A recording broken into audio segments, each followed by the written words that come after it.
ecos eu me encontrei, um eco de promessas que eu duvidei.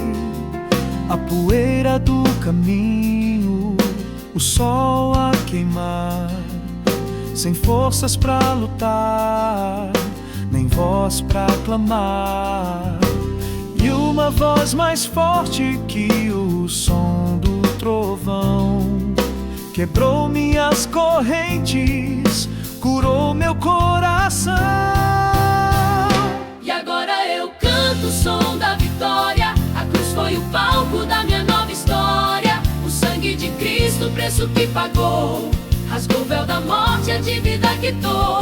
Eu sou a prova viva do seu imenso amor, herdeiro da promessa, mais que vencedor.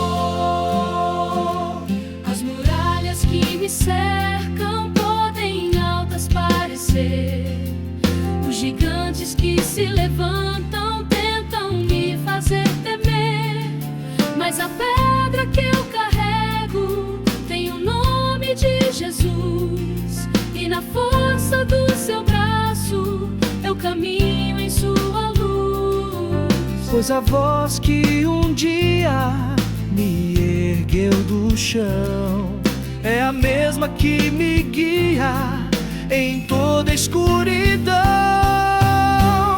E agora eu canto o som da vitória. A cruz foi o palco da minha nova história. O sangue de Cristo, o preço que pagou, rasgou o véu da morte, a dívida quitou.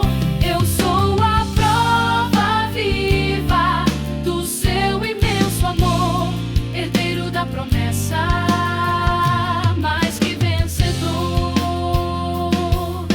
Não foi por merecer, foi pela graça. Não foi pela força, foi tua fumaça de glória que me envolve, que me refez, me deu um novo nome, de novo outra vez.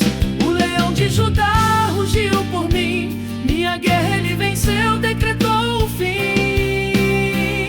E agora eu canto o som da vitória. A cruz foi o palco da minha nova história. O sangue de Cristo, o preço que pagou, rasgou o véu da morte, a dívida quitou.